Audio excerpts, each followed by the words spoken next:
Welcome to Manufacturing Talks with Jim Vinosky. Industry has a million cool stories, and Jim talks to the movers and shakers who are making them happen. Let's dive in. Welcome to Manufacturing Talks. I'm Jim Vinosky, your host, and glad to announce we have a sponsor now called Cosgrove Content, Wordsmiths for Industry, and it is all about, if you're in industry, in manufacturing, and you struggle to find someone who can write about it, we've got a team that can help you out. So go to cosgrovecontent.com. Today we have a great show for you.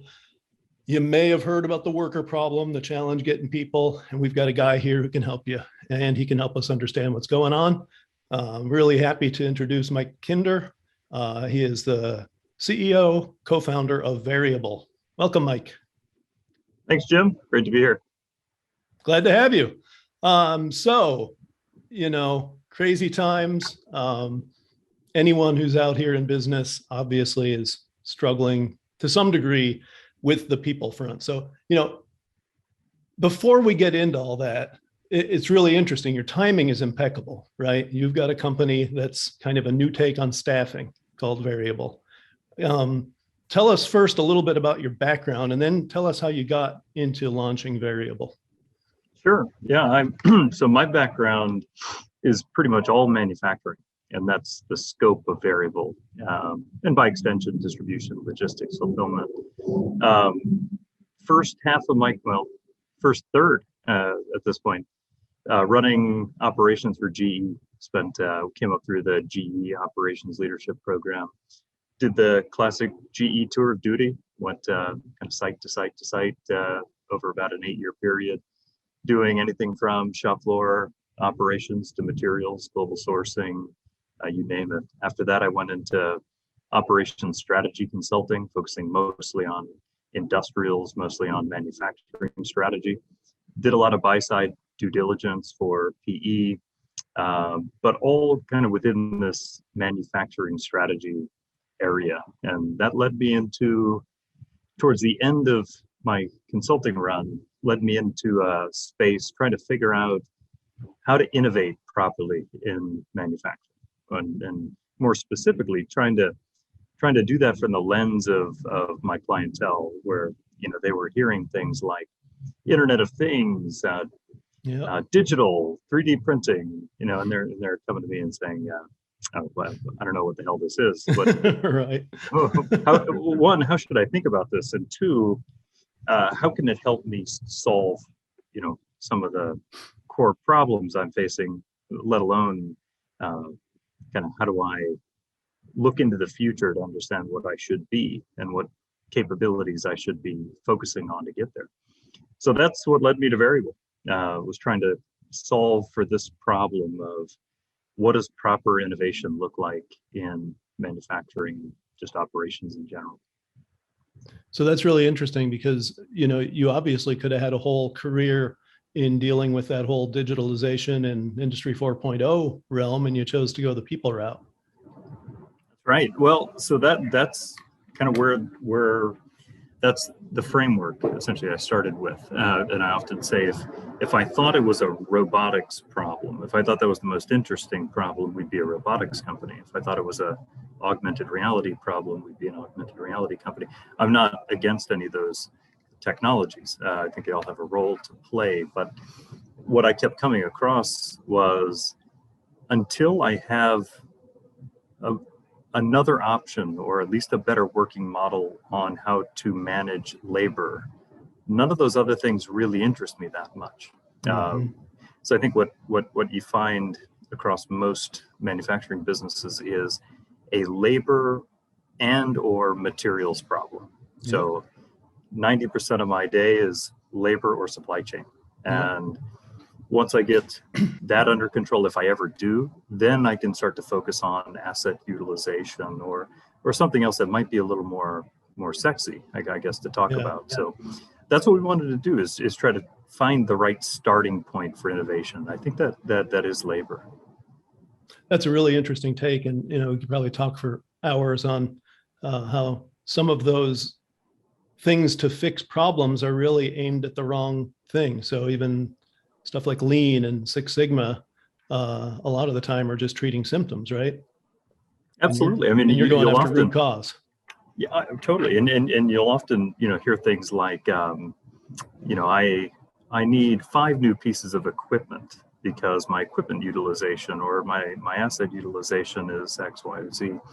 And you say, no, that what you're seeing is actually a manifestation of a labor problem or a materials problem. So you can't run your equipment properly because you're missing other things. And usually, again, it kind of revolves around labor and materials. And so you launched a few years ago when things weren't quite so insane. And, what you have is aimed at flexibility, right? So talk about what your model looks like and how Veryable works, kind of in that sane world that we came from. Totally. Yeah, well, that's, in many respects, I think what we're seeing is a temporary exaggeration on those mega trends that we aimed at tackling in the first place. That's a great point. So it's like an exaggerated effect over the last couple of years. But what our starting point really is, what are the ways to win going forward? Like looking at 5-10 years. If I'm a manufacturing business, what do I really need to anchor around to win? My working theory is something like delighting the customer, but not so hokey in the language, like mass customization, actually embracing what the market is demanding from you. Yeah. And stop balking at that and stop pushing your constraints onto your customers. So embrace what the customers are asking for. And number 2 is basically speed. It's like figuring out how to do that in a way that's cost effective and efficient. So that's where we're looking at. And then you go, well, what's happening in the landscape around these companies that have to figure out how to deliver on those 2 ways to win? Well, you pretty much have a conspiracy of problems coming your way. You've got aging demographics that's a huge problem. Average age in manufacturing is about 50. You've got not that that's old. No, it's not. I mean, it would be better if it's 30, but nothing against 50-year-olds. But you're starting to get a little closer to retirement there. You've got just the increasing customer demands, whether that be around service or customization. You've got geopolitical uncertainty. You've got technology disruption, which is kind of a tool, but it's also a threat. You've got skills gaps and challenges. Yeah, I mean, you got every problem coming your way, and yet the demands on your performance have never been higher. So that's what we're trying to zero in on. So our model is about, in order to, I think, solve this impossible equation, you have to get more flexible. And I kind of look at the future of manufacturing and think everything that my customers really want is about kind of shrinking the asset base. I call it asset light manufacturing. So like where the default scenario is essentially nothing, and I have to inflate in order to achieve or in order to deliver on that demand. So kind of like cloud computing as it relates to data. My default position is I don't pay for any data until I utilize that data, then I pay for it. So that's what we're trying to do with labor, especially that uncertain labor. So, most of the time, if you're trying to keep a low lead time and you're trying to embrace a lot of customization, your mix is crazy, your service expectations are really high. What that means is you have to flex your capabilities on a daily, minute to minute, or even hour to hour basis. So that's what we're trying to do with labor, specifically targeting that uncertainty window. So how does it work? Well, it works like, there's a number of ways you can set it up. It's set up so that every business can customize a solution that meets their needs. And that could be done with a piecework type of situation. It could be done with like a day rate type situation. I mean, it's all functionally, it's piecework, but you can set it up to be more of time duration or more of a per output per piece duration. And business will go in and state their needs, whether that's like come in 5 minutes from now, come in tomorrow, come in the next day. And it posts out to, we've got 500,000 operators now. It posts out to all the operators that are, on our platform, and they get to look at the work and say, that's something I want to do. And they express interest, and that queues up for the business. But most companies that are big users of our platform, they build a social network, and it's kind of the best way to think about it. Yeah. Where if on any given day, my demand may fluctuate by 20 people, well, I might want to build a social network of 200 people so that at any given time I can access 20 of that 200, and so it just ebbs and flows within that social network. Yeah. So it's kind of like an off payroll, like the old days of a Rolodex. Yep. So a flex workforce where you're able to build up a pool of talent that you're confident in, that delivers the goods for you, versus going to the temp world where, as we know, yeah, you can get warm bodies, but first of all, the rate of retention and all that is always a challenge, and then what you're going to have as far as skills go, kind of up in the air, right? Yeah, and then the idea is to build a recurring relationship. The problem is that whether it's temp or whether it's a full-time employee, once they're gone, getting them back is a real challenge. So, right. Our idea is keep a line of communication open to all these people that can come through your shop and can be productive on day one, and nobody's paying for the unutilized time. And that's what's really critical, is right. No other arrangement, offers that as an option. Somebody's always paying for the unutilized time, and ours, right. it's no, people can opt in when they want, and both for businesses and operators. Yeah, it's really slick. I mean, if you think about it again, just in normal times, it has such benefits because we talk about labor being variable, and it is not your variable with the Y, but VARIABLE. It is to some degree, but as you and I both know, you can't always shed labor on a whim, because you have people who are counting on a paycheck, and you got to keep them satisfied so they don't go looking somewhere else. And you can't always find the labor you need when you need it. And so it's kind of bites you on both ends if you don't have what you're providing.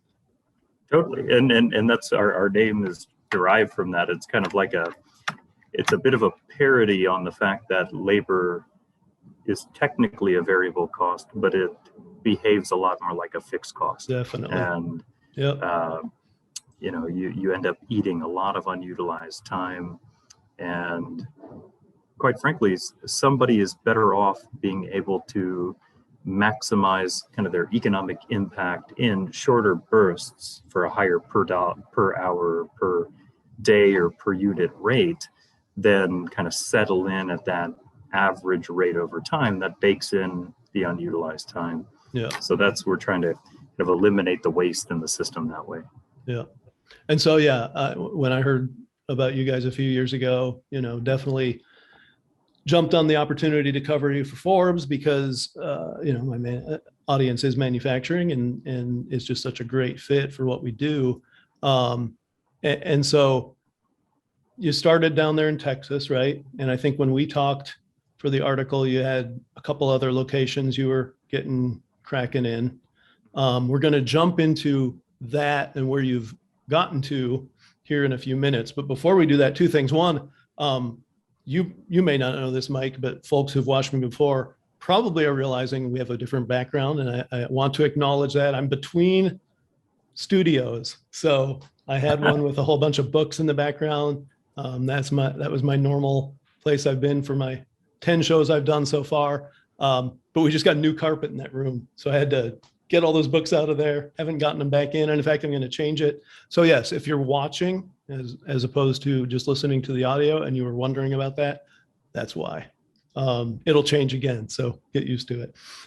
The other thing, and more important, that I wanted to get into before we talk about the growth you've undergone and the success you've had, is our situation now. So as we've talked about, it was sane when you started, then it got crazy. great timing for you, but what the heck is going on in the world of getting workers for manufacturing? Yeah, it's a complex problem. And I mean, it includes everything we just talked about. But I think the framework has to expand to include other forces. At the beginning of 2020, I think one of the things we did right as a company is I think we diagnosed the problem, kind of the additional set of problems properly. For me, it's kind of like a wartime framework.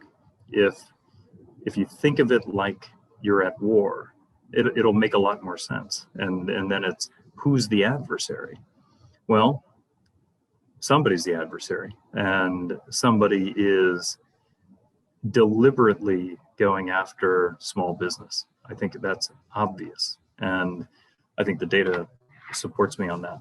And so it's kind of like recognizing that as an additional threat kind of gives you the answers on what to do. But that's how I see it. I mean, you saw in early 2020, Walmarts and Costco's were open, but small businesses weren't. Right. So like any kind of communist scam, there's it's about consolidation and confiscation of wealth. So that's how I saw that, and manufacturing being, by the numbers, mostly small business. Manufacturing is a real nuisance for consolidation.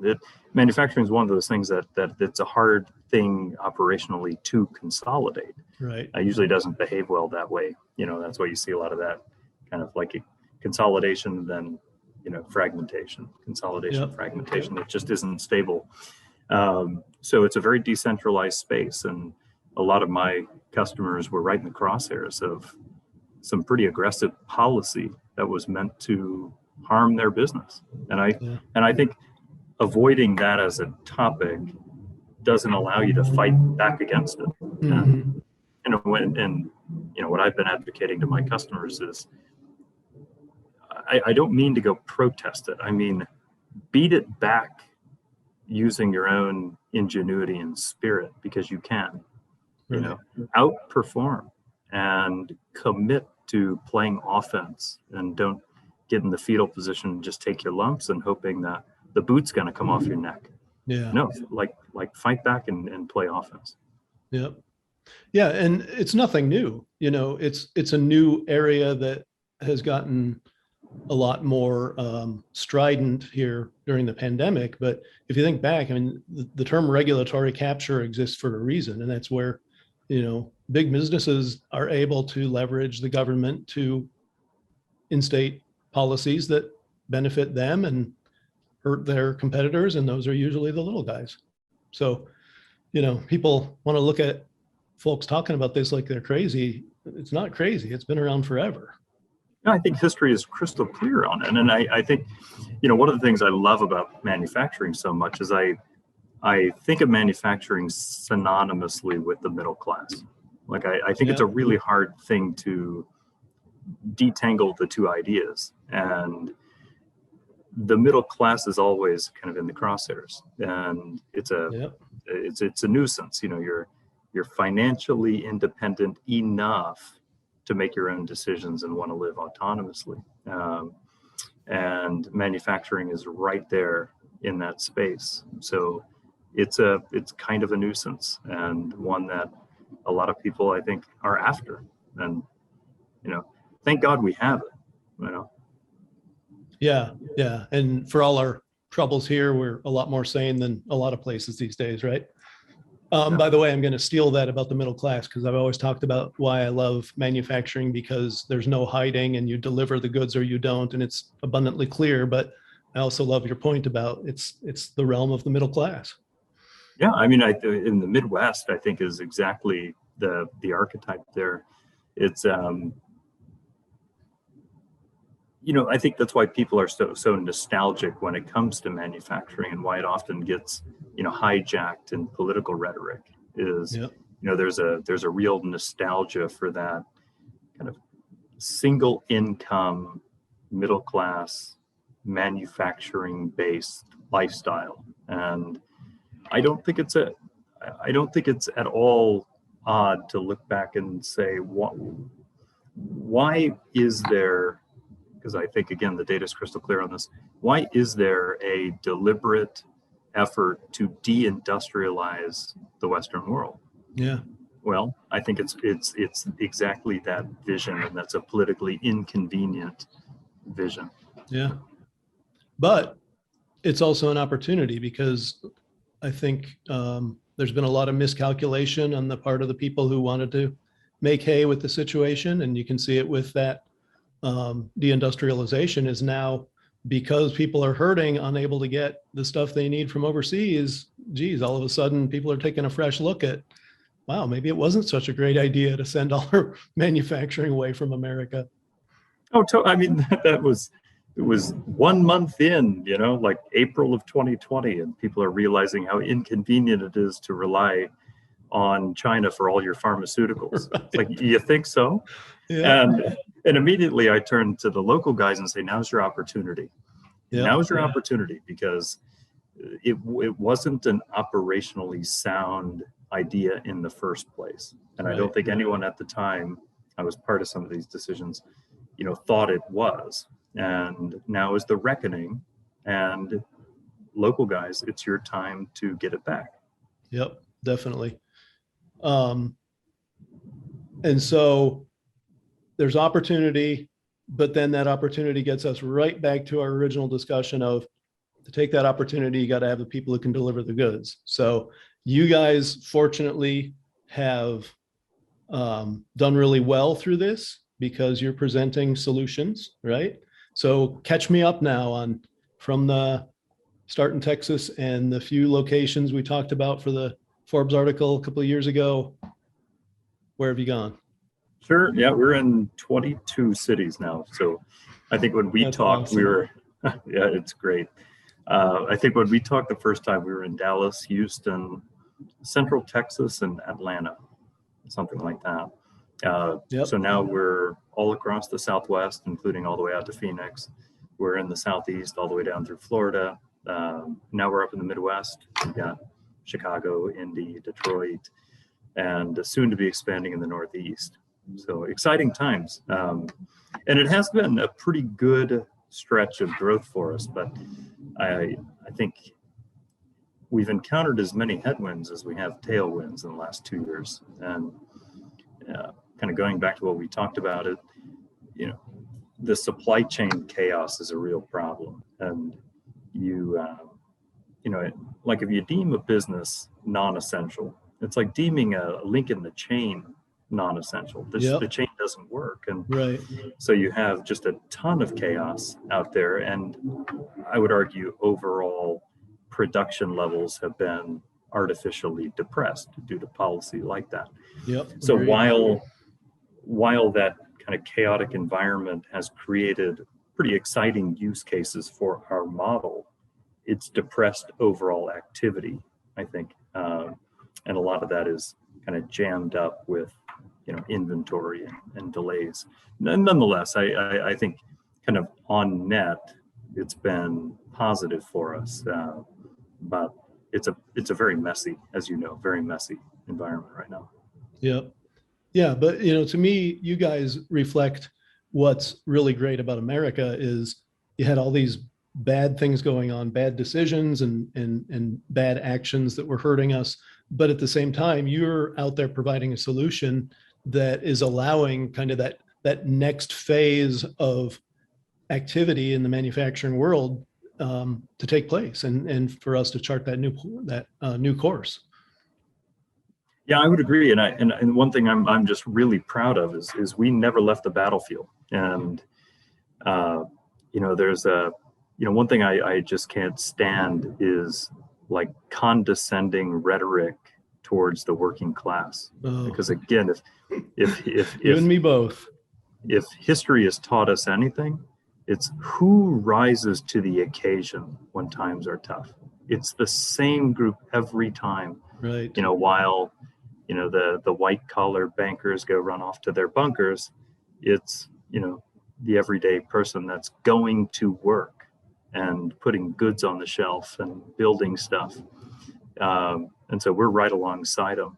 And I think it's made, you can really see what's happened to a company like ours versus other companies that have taken a more of a sheltered approach. Mm-hmm. We're social animals, and we are participants in the world, and we're not, isolated, caged creatures. And there's only so long you can do that before you go insane. And Yeah.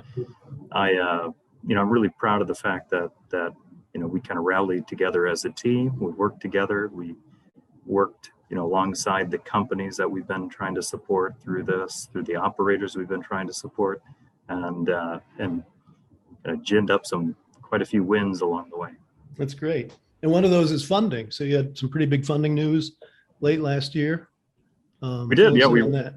We raised a Series A round in July of last year. That was led by an Austin-based VC called GigaFund. Very, very good VC. We've known GigaFund for over 2 years, so this was a good opportunity to, get involved with them as a lead on this round. And there quite a decent amount of funding that should set us up for a while. It gives us plenty of runway, and it gives us a lot of good opportunity to do the things we want to do on the product side, specifically in the technology side, but as well as fund our geographic expansion. Yeah, and that's an interesting piece of your business is you've got the tech side. I mean, you get the app that you run off of, and that obviously has to grow along with your business. And then you've got the more nuts and bolts pieces of you're going into new areas of the country. And so how do you manage the balance there? Yeah, they really go hand in hand. So it's and I think this might be useful for the listeners. What I think the problem is it's the journey of innovation. So you kind of have to bookend the journey. What am I trying to be? What am I aiming at? What is my goal here from an operational standpoint? Mm-hmm. What do my metrics need to look like in order for me to be best in class? And then you kind of reverse engineer all the capabilities necessary to get there, and then say, this is the starting point. So it's like bookending the two things. What do you ought to look like, and what is the starting point? And then every step of the way has to get you positive yardage. And that's what we build in our technology. And so we call it the business journey, but what we're trying to provide companies with is some objective guidance on what to do. At what stage should I introduce something like machine performance analytics? Well, probably not step one. Right. I mean, it's certainly something that probably will add value at a certain point in time. But if that's what you do as your first step, you're not going to get any value from that. Right. Or augmented reality. Well, that could be worthwhile at some point, but not step one. So that's what we're trying to do, and make it a lot easier. We're trying to go down market with almost like a virtual industrial engineer, or virtual ops consultant. That's pretty much a free extension of our platform to help companies innovate in that right direction. So that applies across our geography. It just gets better as we build scale in every marketplace.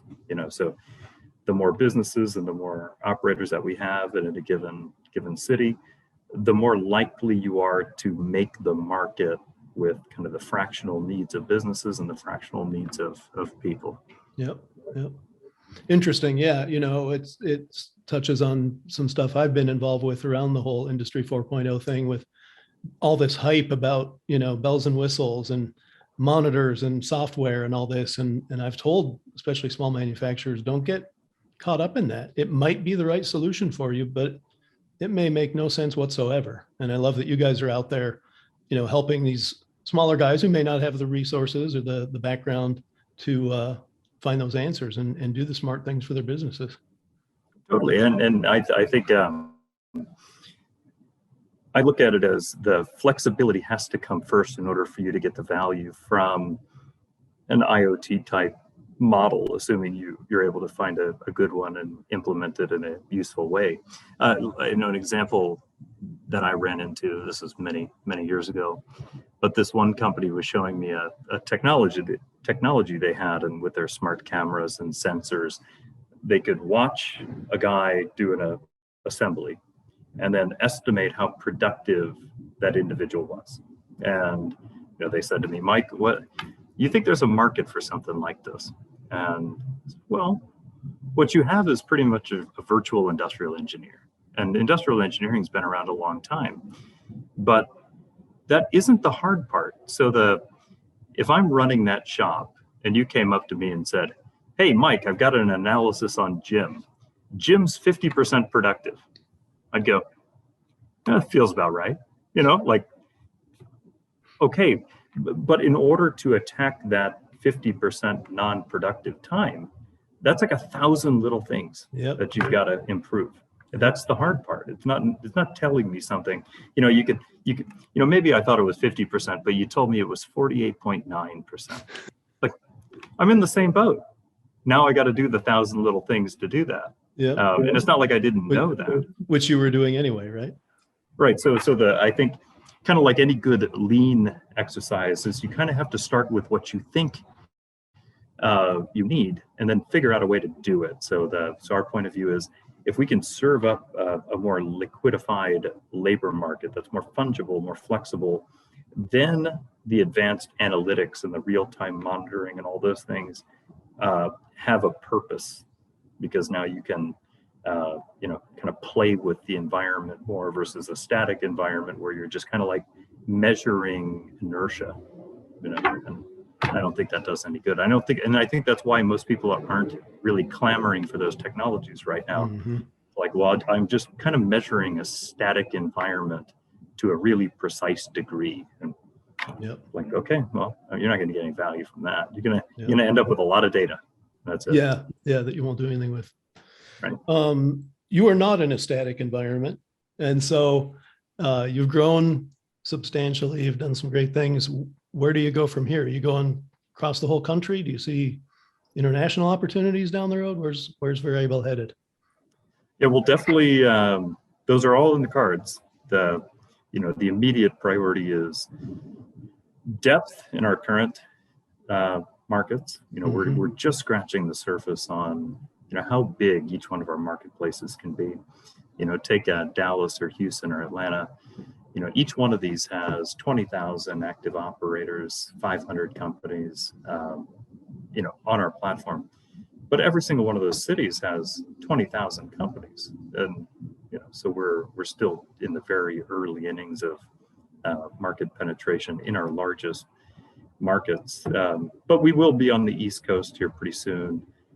West Coast, we'll see. Kind of hoping for regime change there, but we'll get there. That'll be our last stop, West Coast, and then pretty much any country where it's a kind of high cost labor, so Western Europe, Japan, places like that are all interesting to us. But United States is a very, very big market. I mean, it's what, $2.5 trillion manufacturing GDP, about $1 trillion worth of labor, very big. Yes, plenty to bite off there. So with all that, obviously, with what your focus is, it's huge. Any thoughts about other areas beyond manufacturing, logistics, all that? Are you into some of that now, or is that down the road yet? Yeah, we're logistics, distribution, fulfillment. Those are all in our core scope. I usually hang my hat on the term manufacturing because most manufacturing environments include a bit of the distribution, the warehousing, all that. Yeah, sure. So any skill set that is prevalent in logistics, distribution, fulfillment is kind of captured within our manufacturing framework. But about 40% of our users fall into the more supply chain oriented categories. But our strategy really is to go up and down this vertical. I think there's a lot of white space on this, what we call like a solution architecture role. So who, and it's a good thought experiment to say who in your company is qualified to chart the course on industrial innovation. The operations guys, they know a lot about operations, but they don't have a lot of time to dream and think about, what should this look like 5 to 10 years from now. I don't think it's an IT function. I don't think it's a finance or an HR function. I don't think it's an engineering function. It's kind of like you need a polymath to, spend some time on this and figure it out. I guess that's what strategy guys are supposed to do, maybe, but Yeah. who knows? Yeah. They like to make PowerPoints. There's plenty to keep you busy, right? Right. So that's where we think a lot of that opportunity is how much of that can we make a service, and how much of that can we offer up for free as an extension of our tech marketplace. And so that's where we're going on that side. And then on the supply side, there's no telling how much value we can add here. And so, our strategy on supply side is, we're like fracking the landscape. 40% of the working age population is not in the labor force, and we're trying to bring them in fractions, because it's not that they're unqualified. There's a lot of great talent there. It's just usually a constraint that doesn't allow them to commit to a full-time job, but they've got 10, 20, 30 hours a week. So can we bring them and streamline that in a way that they can be productive really quickly? And most people can, unless there's a barrier around a specific skill set that's usually more of an artisan skill set, like welding or tool making. And so we're looking into, how can we facilitate that while still staying pragmatic about it and saying most people that are good in an environment like this know what to do. They just need opportunity. They need fewer barriers, more opportunity. Get them in front of a machine, and you'd be amazed how quickly they'll be productive on that machine. Yep. So we're trying to figure out creative ways on how we can open up that funnel even a bit more. So we're going to go up and down the spectrum and try to bring an ecosystem together on manufacturing innovation. Wonderful. Well, I look forward to following your progress as you go forward. Is there anything we haven't touched on before we wrap up that we ought to hit? I think it's a good discussion. Usually I kind of leave with a, call to action for everybody in this space, and it's one of playing offense. It's 4 or 5 decades of death by 1,000 cuts and kind of defensive posture. Environments like this are where winners and losers shake out, and everybody's got a chance to emerge from this chaos victorious. But you have to fight. You have to take it upon yourself and then innovate and fight for what you think, your entitlement is. And I'll tell you, there's a market for that. Like, everybody I know is looking for good local suppliers. So make yourself available. Get out there. Take the next order. Don't be shy about, I can't take that order because I'm already at capacity. No, take the order and figure it out. Take the order and figure it out. Grow your business. Yep. Get aggressive. Fight back. Love it. Good deal. Here's my last formal question. Did I say your name right at the beginning of this? Kinder? That's right. Yeah, you got it. I was thinking afterward, wait a minute, could have been kinder. Not usually. Not usually. Okay, good deal. So you are at Veryable.com, right? That's right. And definitely go check what they have going on out. I'm positive that pretty much every manufacturer out there, everyone in those tangential elements of the supply chain that you mentioned, could find some good in what you do. So if you're in a location they serve now, check them out. If you're not, they're coming. So check them out anyway, because they'll be able to help you real soon. Right, Mike? That's right. And you have been listening to Manufacturing Talks. We are on YouTube. We are on all the major podcast outlets and audio only as well. So check us out, subscribe. And the other thing too that we didn't talk about is Mike and I talked last week for another Forbes article. And so right around the time this show comes out, we should have that article hitting at Forbes.com. And you can learn more about the worker challenge and what Veryable can do to help there. Good deal, Mike. I appreciate you taking the time with us today. My pleasure. Had a blast. Good deal. Thanks. Thanks for tuning in to Manufacturing Talks with Jim Vinoski. Watch for new episodes dropping on the first and third Tuesdays of every month.